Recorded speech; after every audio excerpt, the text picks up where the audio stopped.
যামিনী পোহায় কি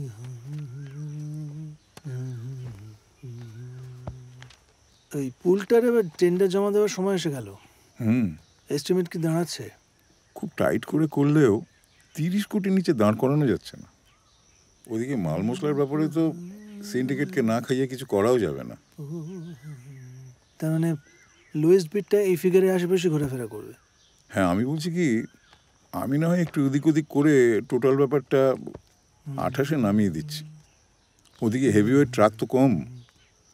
এই কাজটা না হলে ওই ধূপগুড়ির ফ্যাক্টরিটা, কাঠের ফ্যাক্টরিটা একদম বসে যাবে। একটা কাজ করুন, আমাদের কোম্পানির নামে 35 কোটির একটা টেন্ডার জমা দিন, আর যেভাবে হোক মতি মণ্ডলের কানে খবরটা পৌঁছে দেওয়ার একটা ব্যবস্থা করুন।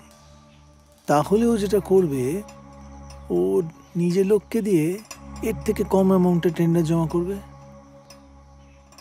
ইন দ্য মিন টাইম আমাদের এই পূর্ণেন্দুর নামে একটা নতুন কোম্পানি খোলার ব্যবস্থা করুন, আর ওর কোম্পানি থেকে 27 কোটির একটা টেন্ডার জমা দিন।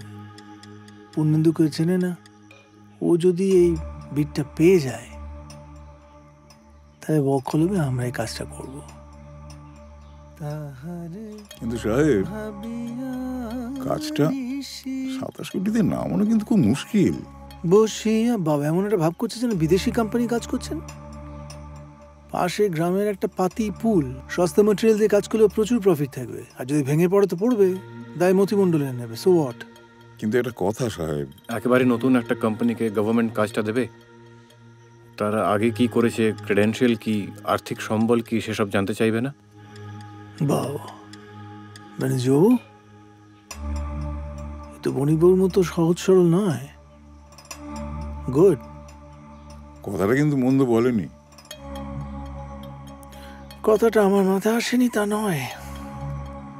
চিন্তা করো না, সমস্ত ভুয়ো কাগজপত্র রেডি, প্রিভিয়াস কাজের experience, balance sheet, fund source সব রেডি আছে। সমস্ত কিছু তোমার টেন্ডারের সঙ্গে জমা পড়বে। আর কলকাতায় আমার যে সমস্ত লয়ার্স রয়েছে, they will take care of everything. You don't have to worry about that.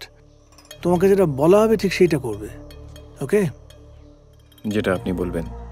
আর ব্যানার্জিবাবু, মতিমণ্ডলের কানে কিভাবে খবরটা পৌঁছবেন, ইউ নো দ্যাট, রাইট? জামিনী পোহায়। হ্যাঁ সাহেব, 1 মিনিট বলছিলাম, বণিকবাবু খুন হওয়ার আগে বড়বাবুর কাছে এসেছিলেন দলিলগুলো দিতে। তাহলে কি পাঠকের ব্যাপারটা নিয়ে নতুন করে কেউ নাড়াচাড়া করছে? হতে পারে, মাথায় আছে। ওই দলিলপত্রগুলো সমস্ত বাবার কাছ থেকে নিয়ে আমার লয়ারের সঙ্গে কনসাল্ট করবেন, এবং এক্ষেত্রে যে টাকা পয়সা লাগবে আমার অ্যাকাউন্ট থেকে দেবেন, এবং কোনো 5 কান যেন না হয়।